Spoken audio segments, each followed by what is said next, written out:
1990. This is Lois Gates. I'm interviewing Victor Stein.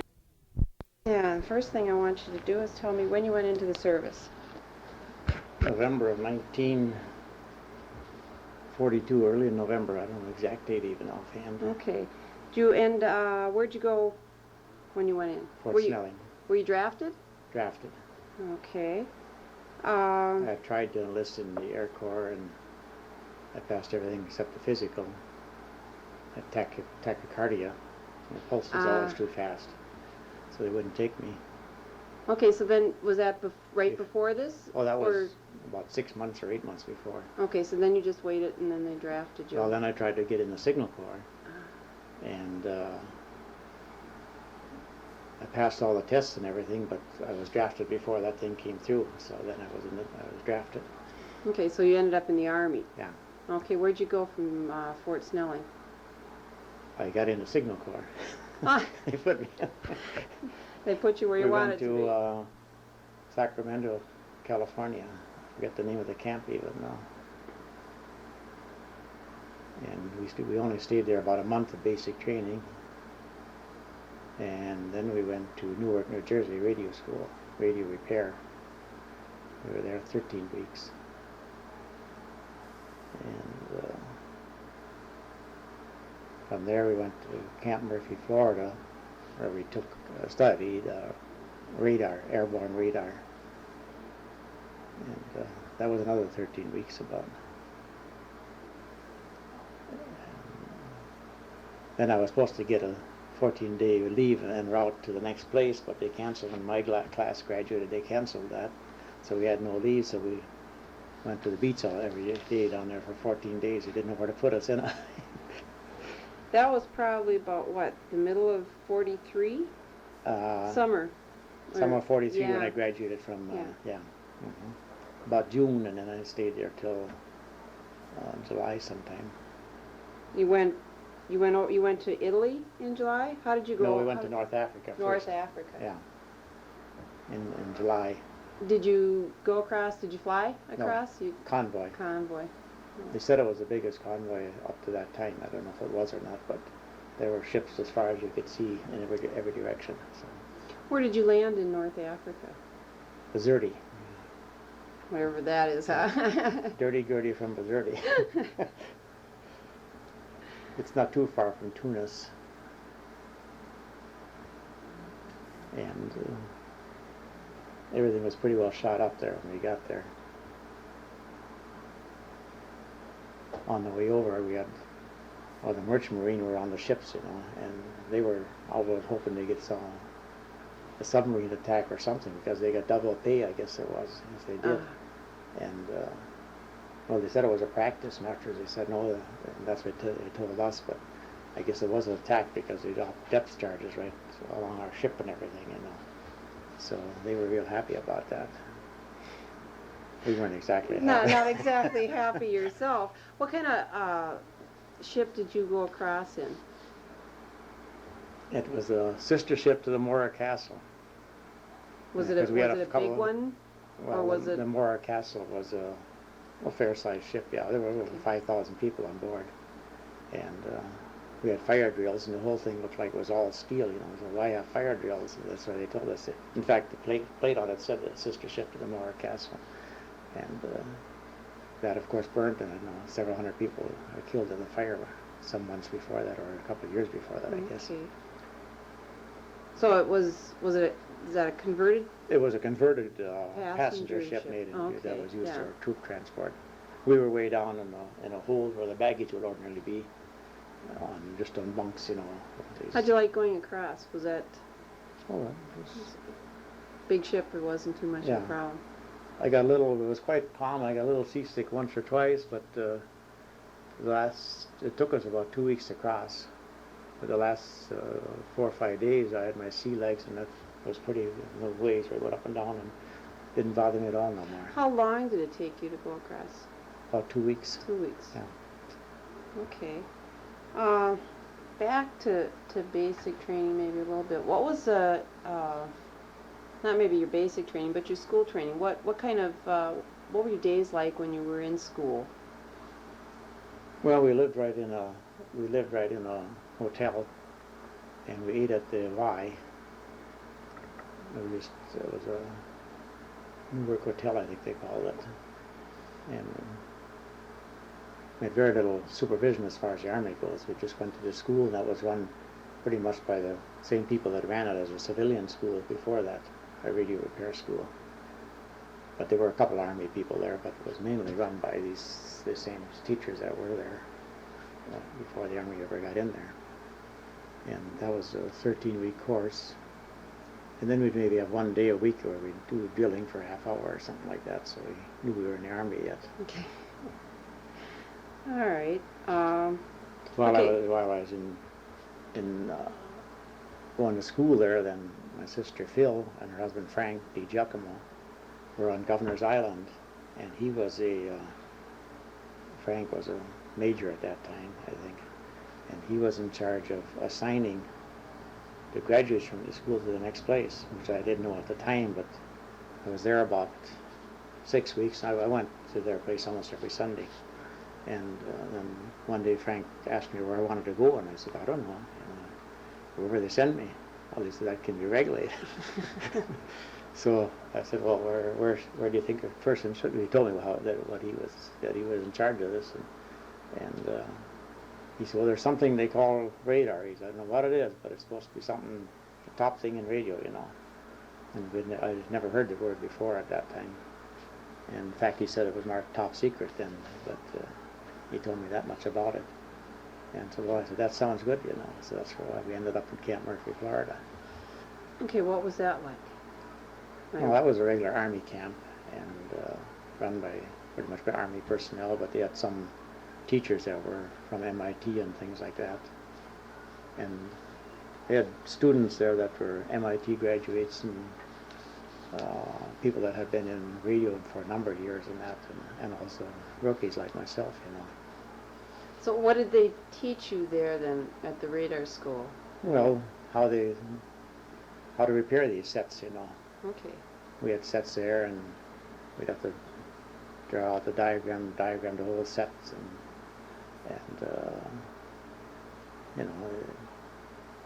test equipment. You'd find if it wasn't working, so something wrong over here or over here, There wasn't an operator who would keep this stuff running. So you were repair. the technicians in that yeah. too. Okay, when you got to North Africa, how long were you there? We got there about August 1st, I would guess, something like that. And we left just before Christmas. We went to Italy then.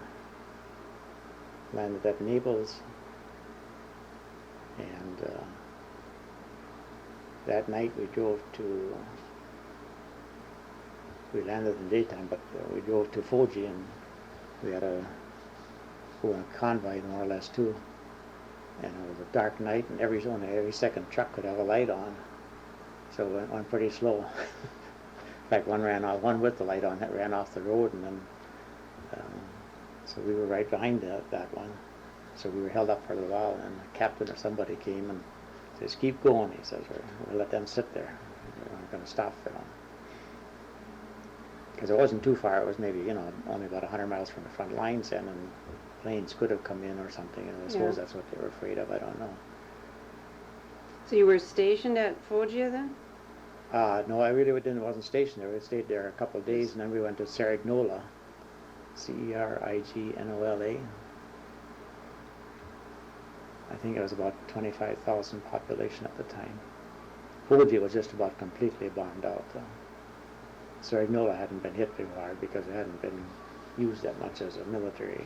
But Foggia was where the Italians had all their airplane pilot training and that, and the Germans, of course, had used those fields for their own use then. The Italians had already surrendered by then, and they had nothing to do with the war no more. Okay, so what was it like when you got to Cerignola? Well, there we lived in an army barracks there, and we had absolutely nothing to do. Absolutely nothing. We had a shop, a repair shop, and we fixed that up and made stands and everything to work on stuff, but we had nothing to work on.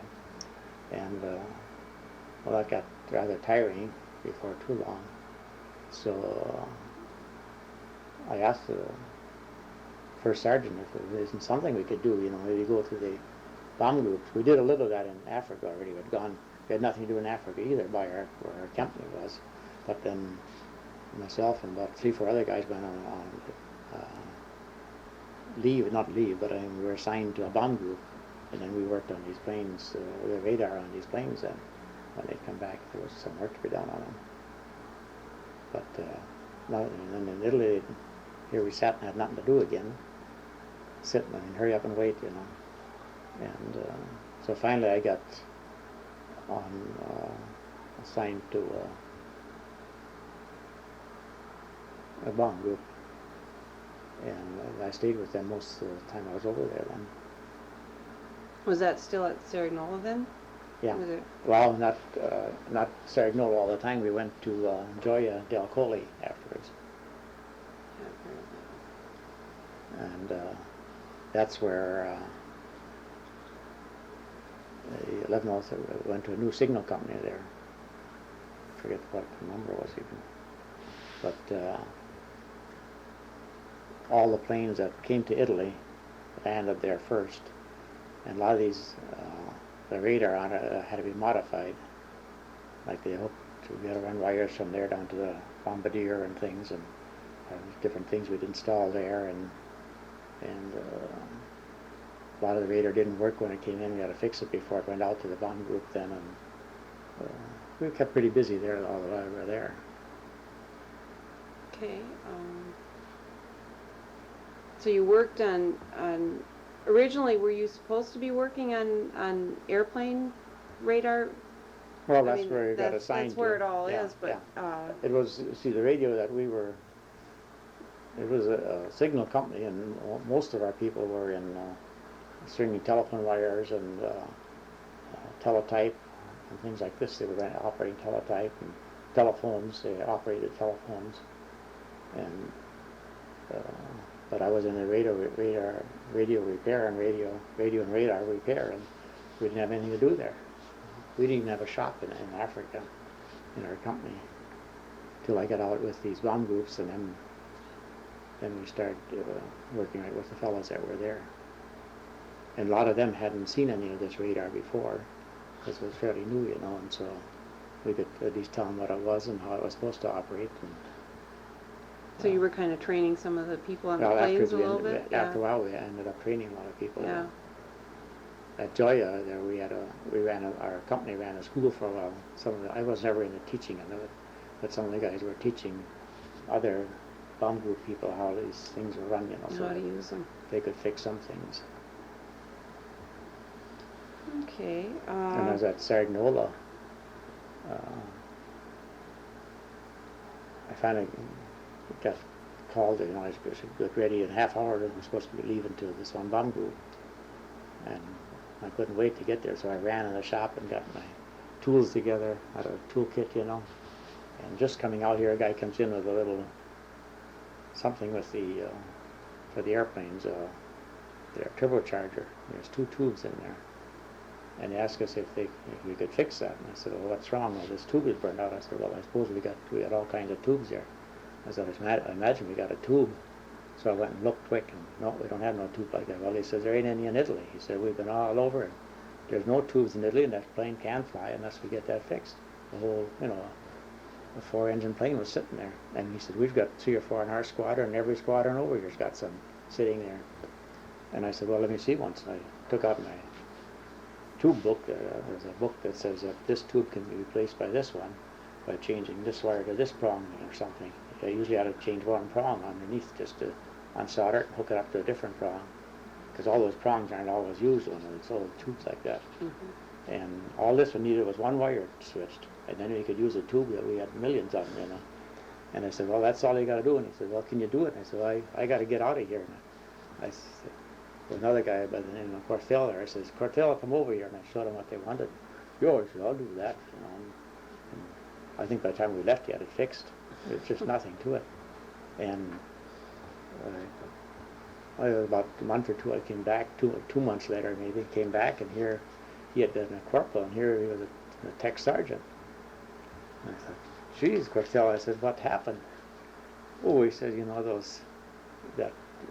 fixing that turbocharger, he said, that put, I don't know, it was about 100 planes in the air. He said he got a Distinguished Service Cross and 3 jumps in grade. I should have stopped and fixed it. Yeah, I should have fixed it, huh? The same way when we were in Camp Murphy, when he graduated there, they had so many master sergeants, so many tech sergeants, so many staff sergeant, and the lowest grade was sergeant. And we went in as corporals.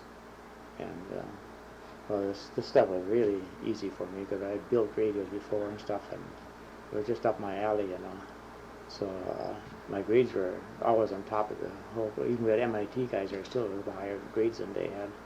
And so I thought, well, sure, I'm going to get master sergeant. See, that's the highest grade. When we graduated, they took this leave, 2 weeks leave, and route to the next place or away. And they said, we got too many ranks out ahead of us already. He said, we can't give any more ranks out. They're way overstaffed on rank, So there we sat with our corporal rating, and every place we went, there were all kinds of guys ahead of us. Maybe some of them didn't know anything, but they had gotten that rank from that school there. Most of them went to Camp Murphy. The radar men went to Camp Murphy School there, and so it didn't make much difference. But I mean, as far as getting a higher grade, there was no room for a grade in these companies. Yeah. They had way too many already, staff sergeants and tech sergeants and master sergeants. I know we had in our shop in Joya there, we had a master sergeant. Well, he didn't do anything. We'd tell him what we need, and we'll go ahead and do it. And then we'd do it. But if we need something, he would order it or something. We'd tell him we need something, and he'd try to get it or something. But he didn't know how to fix any of these sets at all. But he was one of these guys that he was fairly good in the school, so he got the top grade, and that's why you, of course, keep it, unless you just flunk up, completely. I got some things here. I don't forget things.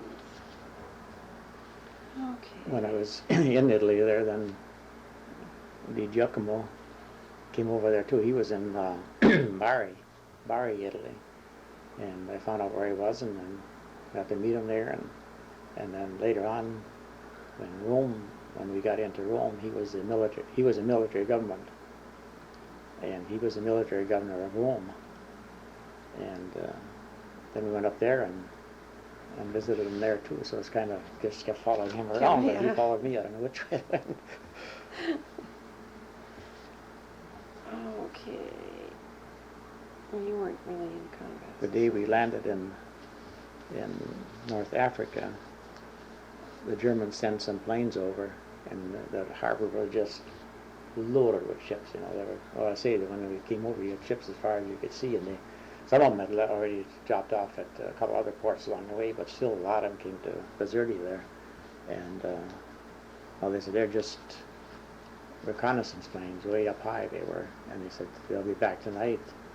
And I don't know how many planes came back, but man, was there a racket from all these ships had guns on them. Everyone was shooting up there, and it was just, there was no thunder or anything that could match that for a noise, and the whole sky lit up, but I don't think they shot any planes on that I know of.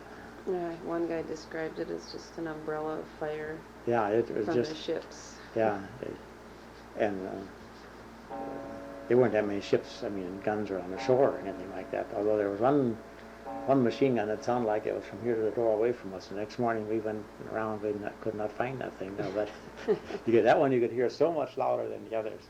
It must have been something on shore, and we were about a mile in from the harbor at that time. What did you think of officers, your officers, and just officers in general? I mean, did you think that they were qualified? Well, some were and some weren't. We had, in the States, I never got hardly any contact with officers, because it was just, in the morning reveille and a little exercise, and you go back and go to school again and things. But over in in North Africa. I didn't have much to do with any of them either.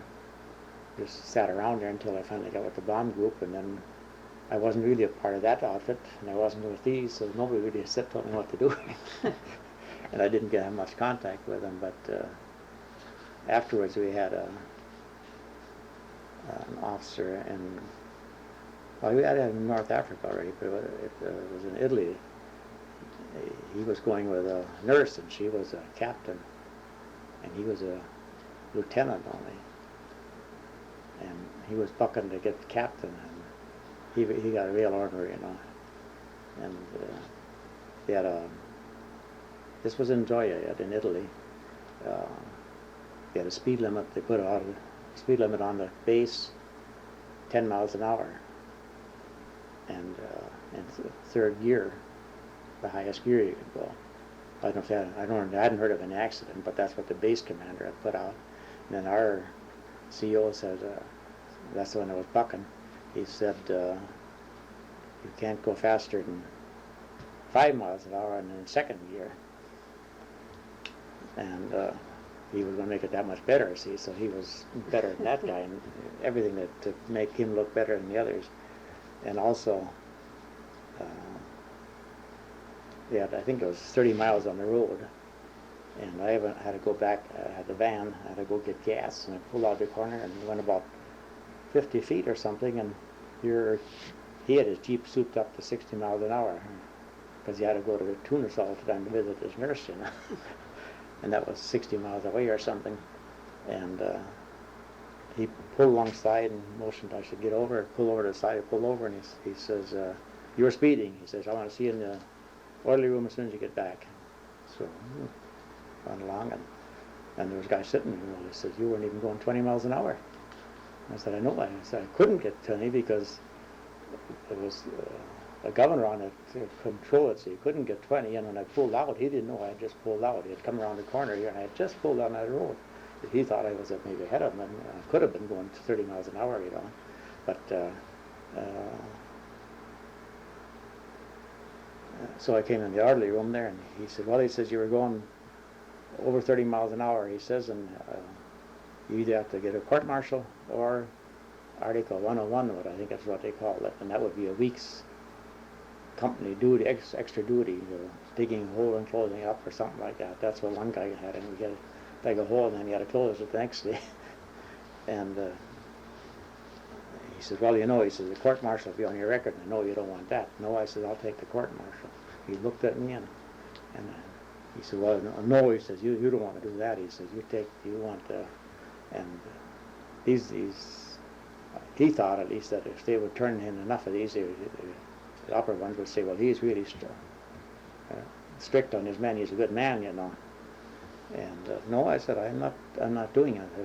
I'm going to take the court-martial, but I'm going to demand right now that you get the MPs, take that truck, pull out from that driveway, and see if they can get that up to 30 miles an hour when you stop me.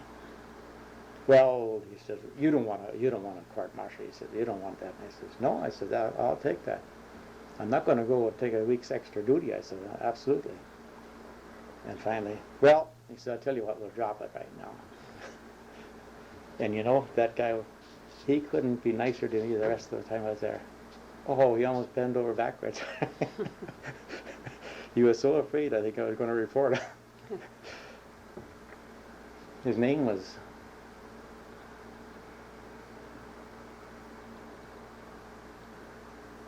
I don't know what the heck was his name, Captain Grace, yeah. Yes, and in the supply room, somebody had put down something like,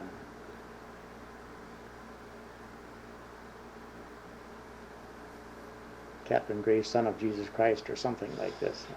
And he saw that, oh, did he get mad?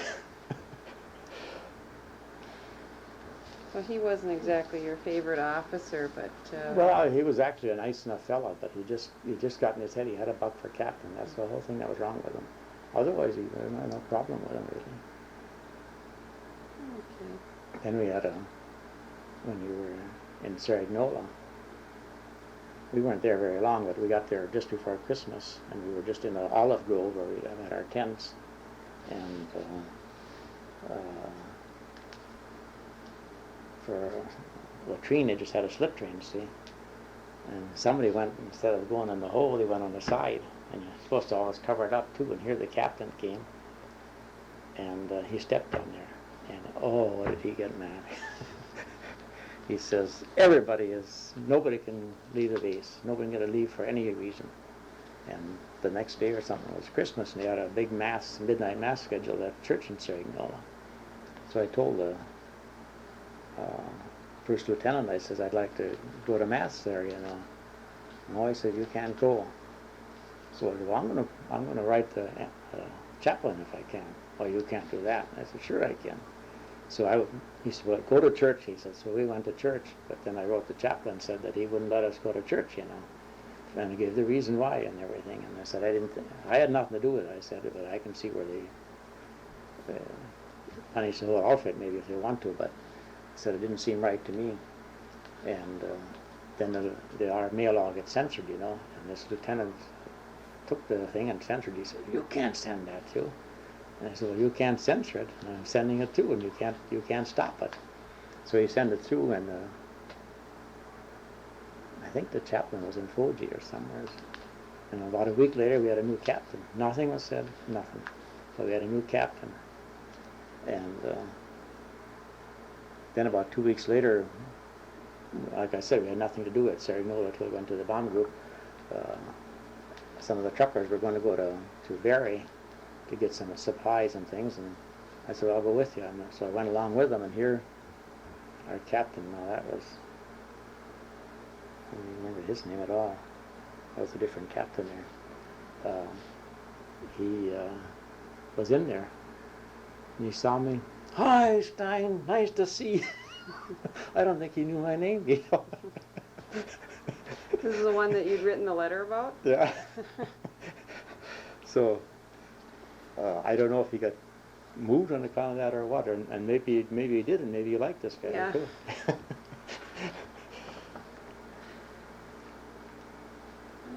What did you think of the equipment that you had? Did you think that it was good equipment and that it was, did you have enough supplies to fix things? I mean, yeah. You know, were you well equipped that way? Yeah, we had everything we needed. Didn't need that much to fix these sets. We needed, you know, tubes mainly, and then we had a 24-volt current to test them because that's what the planes had. But we had a 4-cylinder generator there, and that gave us all the current we needed. And then to clean them, we finally got an air compressor that would blow the dust out of them and stuff. And otherwise, it doesn't take much of a screwdriver and pliers and a soldering iron is about all it takes to fix them. What about other, and like testing equipment, yeah. You mentioned the tubes that were, all you needed to do was change one thing. Did you notice in other areas that there were sort of, I mean, that almost sounds like a little bit of a snafu that they didn't understand that they could change that tube. Yeah, well, these people weren't trained in repairing these things. The ones that in the bomb group, they weren't trained in repairing those things. If it didn't work, you just put in 2 new tubes and usually worked then, say. Only 2 tubes in it, but there was just 1 tube they couldn't get no more. They said everybody was trying to requisition and stuff, and there just aren't any there. And so that was just a matter of not having the then right tube. RCA had a tube, it's a book about this thick, and this tube you can replace by this tube, changing these wires. The prongs are all numbered, 1, 2, 3, 4, 5, 6, 8, whatever they are, you know. Changing wire 1 to wire 3, maybe, whatever it be. And this one only needed, and sometimes you had to change more than 1, but this one you only had to change one wire on it. It was the filament that would heat up the tube had we changed to a different prong. Well, it was worth a couple of grades in... Yeah. But otherwise we had, and I always felt that, you know, our planes were pretty good and that, although like in North Africa we had a lot of German planes that were shot down there, and like their wire and stuff like that, they had this plastic covering on it, whereas ours still had the wrapped cotton covering and stuff, and theirs was much more pliable than ours. Ours would bend a few times, it would break, and theirs could bend you could just keep bending like this, it would never break. And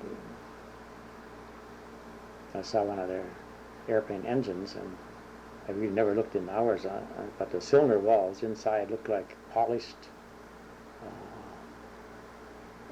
just like chrome. It was just like a chrome line in there, just so smooth. I've never, like in a car, you never see them that smooth. I don't know how our airplanes were, if they were that way too or not. Okay. When we were in the Olive Grove there, then a German plane flew over. I didn't see it. I was gone then, but when I came back, they said it just flew right over the olive trees, real low, and just observation plane, you know. Didn't try to shoot anything or anything like that, but I really got kind of excited about that. Did you end up with any enemy contact, other, than when you thought they were, that kind of thing, or? Well, when we were in the Mediterranean, then they dropped a few bombs while we were coming through there, but there weren't many planes, and I don't know if any even came close to ours. But they did. That's why the merchant marine, they had air raid and a submarine raid, they said, so they were pretty happy. And of course then when we were in North Africa, the day we landed that next night, then they came and were bombing there. And I say the biggest danger there was from the flak from our own shells. Yeah, I've heard that before too. Yeah. But nobody got hurt in our company. The one guy was put on guard duty that night, and he was holding his tent about this big. It was just a pup tent, so he'd about almost have to hit him, So he was lucky he wasn't in it. But otherwise, they told us to take our barracks bag and put it, because it was just about almost solid rock. Well, not solid rock, like somewhere where this granite, you can hammer a chisel at it and it'll break loose, kind of. That's the kind of ground was, so the soil was there right where we were. And after the raid, somebody, I don't know where he got a hold of it, one of the guys got a hold of a pick, and all night long he was picking away trying to make a hole there, and we got about that deep that morning. The next morning, the first thing we did, we moved out with it. Did you have much contact with civilians in Italy? Did you? Yeah, we'd go in and eat sometimes and talk to people. They could speak some English, and we could speak a little Italian by then, and we had our little translation book, and we could always communicate, kind of. Now, did you live on a base all the time? I've heard of people who, had built themselves practically houses and things like that. Well, we were in Fuji. We went back to Fuji once for a while. I never lived in a tent, but it was a 6-man tent, I guess. And this field was used for an emergency landing field mainly, but the British had about 2 or 3 bombers there, and they would take off at night and do night bombing. One would take off, half hour later the next one, and half hour later the next one. And one time the lead plane blew up right on the runway, and we had a door on our tent instead of just the flap. We put it, like you say, we fixed the door on it. We had plastic sheeting over the door, instead of anything else, so we could see out. It was like a window almost, and that threw that door open and tore the plastic right off the door. And well, we thought sure it was a bomb, you see. So we ran. We had trenches right on the side there. I ran in there, and I can't believe this day, but I jumped in there, and there was a guy in there already with his helmet on too yet. And I was by the door, and he was over behind for me. Some guys were at the theater that night, and that was right on the base too. It pretty well bombed out building. The windows and everything were out of it. And when that bomb went off, a bunch of them jumped right out the windows. But it was only 5 feet from the ground, But it wasn't actually an enemy raid. It was a plane blowing up. I suppose if it was blowing up on the way out, it would have blown up everything. I don't know. It shouldn't have been Well, they should have been armed by then, I guess, yeah. But I mean, why it blew up, nobody knew. Then the plane behind it caught fire too, yet, but the bombs didn't blow. I guess they got that out before that, from this one burning and that. Then they used to, if planes were shot up, that was one field too where they would come in if they were shot up and that. And plane came in there, and one guy went up. They had flares up and everything. And one guy, so I'm going to see one out there. And he came out there, and here, all of a sudden, he threw a fellow's leg out the plane. The doctor went in and amputated the leg right there. Because that was enough for him. Yeah. Okay. Okay, when did you want to get that? I can turn this off. Back on. Okay, let's see. One of the questions we ask is, knowing what you know now, would you do this again? I mean, you were drafted, but if you had the opportunity not to, would you go back in? I never regretted it. Yeah. No. You know, I say I didn't see any of the real war, you might say, you know, being with when we were in Fuji and Sarajevo and that, we could hear the guns on the, what was that river up there by Monte Casino up there? I forget the name of the river, but that it took them all winter. They tried to cross that river, and every night these guns would go off, and you see the flashes and everything, but we never had any. We were never in danger where we were actually. Okay. When did you come back to the States, and did you get back quickly or? In July of 45. Okay. And did you get out right away then, or?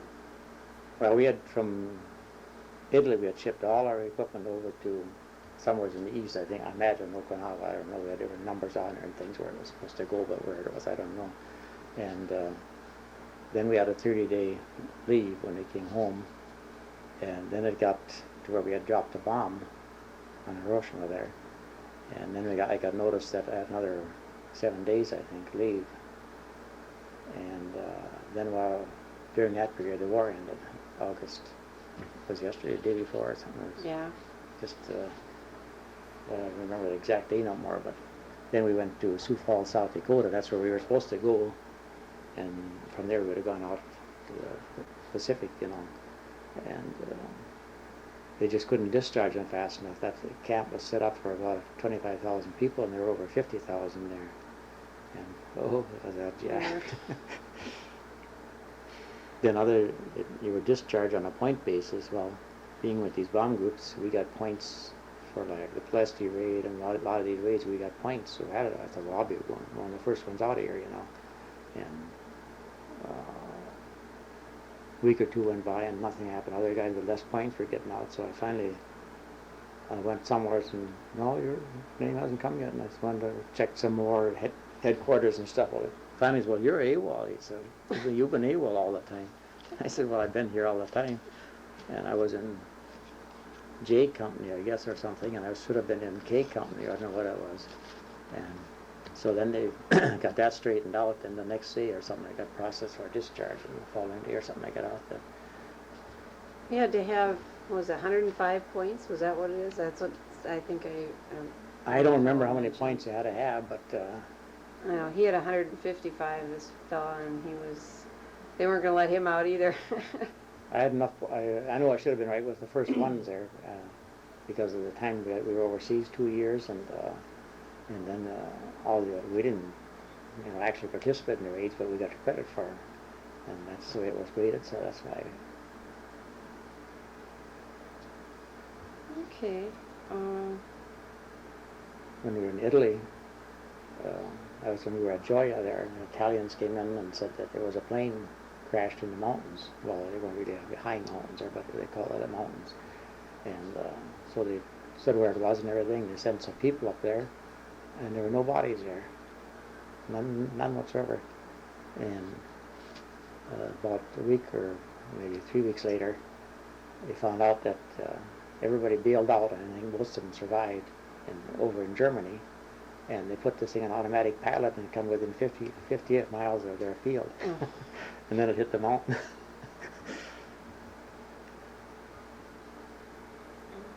When we were in Italy, then all these planes came in there, and the airplane came in there. It was a B-24 made by Ford Motor Company, and that was the 5,000th plane that Ford made, that type. And everybody with lipstick or something wrote their name on that plane. It was just, they were silver, and it was just every little corner's names. And they had cameras there and everything else, on that thing. And they were going to try to keep that plane flying all the time, but I think the second mission it got shot down or something. Did a lot of planes go down? I don't know if you know that or not, but I've talked to some pilots and flight crews, listened to them, and one guy said he lost 5 planes, and oh yeah, there were a lot of them shot down. had to fill out the papers, and he said I had to sign off $250 million every time I lost a plane. Well, they didn't cost that much, but well, he said maybe that wasn't quite the figure, but they said a flight of a plane like that cost about $1 million at that time, B-17 or B-24. But yeah, he flew the 15 planes go out. They said even if they all come back, it costs $1 million for 15 planes to make a flight. And because figuring that's the average of it, I guess, or something. I don't know. yeah. Seemed like I've heard When a radar plane was shot down, there was some stuff that was supposed to explode on these radar, but I think the Germans had all the radar. We had too, And one of them, we had a crash landing field in the Adriatic near Yugoslavia. That was further north, so that if they couldn't get back all the way, they could get there maybe. And this one plane went down there, and so we had to send a man up there to take the radar off of it. It didn't crash. They just landed it there, but it was so shot up they weren't going to use the plane no more. So they said, "Well, take the radar off all of it." And so we sent a guy up there, and the captain was there, and the captain said, "Where are you from?" "Oh, from Joya." He looked at me. "That's where they stole all my liquor." And what happened was, I worked on that plane too. He had a case of Canadian Club, and we asked him how much he wanted a bottle, and he sold for $3 at that time or something. We offered him $8. "No," he says, he almost was going to sell it. He said, "No," he says, "you guys get first chances at all this stuff. I'm going to wait till I get to the bomb group. They're going to pay more than that." So that stuff, he left the plane, and one after another, these things, bottles were going out of there, see? And here, I was working on this radar there, and the guy was reaching in there and hitting me on the leg down here from below, see? And I said, "What do you want?" He said, "Where's that liquor?" And we were thinking, that's the last one. Then the next day, the captain went to the base commander there at Joya, and he said, "I want to report that I had some stuff stolen." And the captain had heard about it, and the base commander heard about it. In fact, he had gotten the bottle himself. And he said, "Well, what did you have stolen?" "Well, different things." He said, "Well, we'd have to, in order to report it, we'd have to know what you had." And he said, "Well, mainly," he says, a case of liquor, Canadian Club." "What?" he says, "You brought liquor on the plane? That's a court martial." Of course, he had got somebody let him go, but he made it sound like he was the crook. oh. Some of those pilots were crazy, though. When we were in North Africa, you'd see them going down the road, and power lines down underneath, back, forward, like this was a P-50, P-38 or P-51 or something. And we in North Africa, whenever you went to get supplies, you had to have somebody go with and sit on the back, because either Arabs would jump on the truck, otherwise when you slowed down somewhere, and they'd start throwing stuff off, and then either jump off themselves or others would come along and pick it up. So you always had somebody there to watch it. And in fact, we had 2 fellows back there that time, all of a sudden on these P-38s, and if we'd have been 3 feet higher, I bet you they'd hit our heads off, knocked our heads off. Just skimmed over our thing. And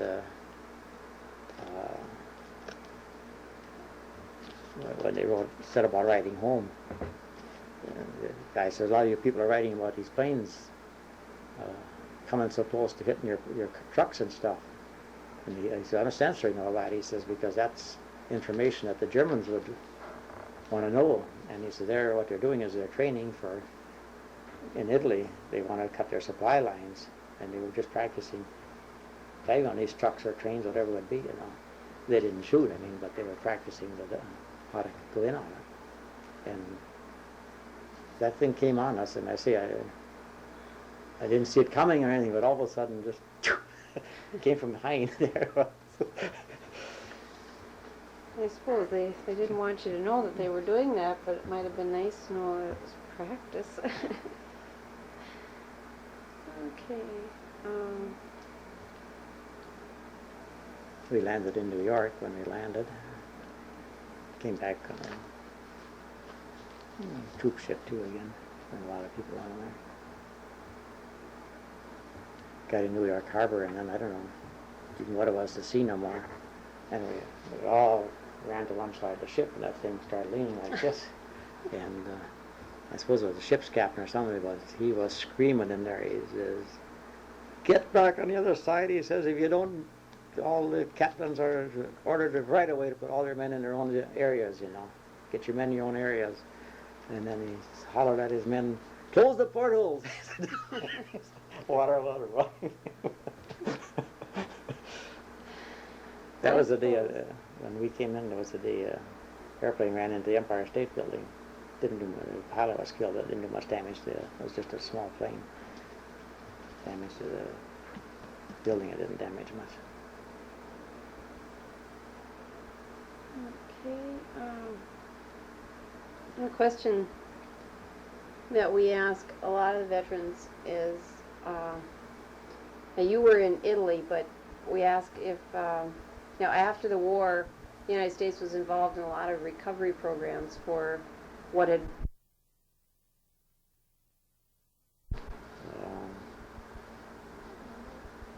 We couldn't let these people have nothing, you know. It's hard to say. I've had some people who felt that, it was the right thing to do, and others have said, I had one man who fought in the European theater, but he was very bitter about the Japanese. He had much harder feelings towards the Japanese than he did towards the Germans or the Italians. And I've had others who, I've had a number of them who felt that way, that they thought that we rebuilt the Japanese, more than we should have, and things like that. Well, I would feel that way if anything, too, because the Japanese, at least they just outright attacked us, whereas Hitler, when the Japs, we got a war with them, then he declared war on us, But at least he didn't first attack us and then declare war. Yeah, I think that's bothered people. Another question towards the end here, we ask about the Vietnam conflict. How did you feel about that in general, and about the men who chose not to serve? Who either went to Canada or served time here, or just evaded the draft. Well, if they just were draft evaders, if they're really conscientious objectors, I don't argue with that too much. I mean, there are people that feel you can hit me as many times as you want, I won't hit you, But I don't think many of them were that. I think it was just a protest, and I don't think we should have gone in there. But when we went in, I think we should have gone in and won the thing. And we didn't do that. I mean, I know Vic Weber told me, he says, he got a letter from Dave. He said we were chasing these Viet Cong and Vietnamese, there, and for 3 days we finally caught up to them. Then we pulled back and left. He said, and he said, no, we aren't going to have no shootout with them or anything. And if you're going to have a war, you got to have a war, and if you aren't, well, don't go there. Yeah, that's a real strong feeling. I think a lot of people feel that Vietnam conflict didn't have an ending or beginning that people felt it was just comfortable with. lots of mush is what it was, I think. Yeah.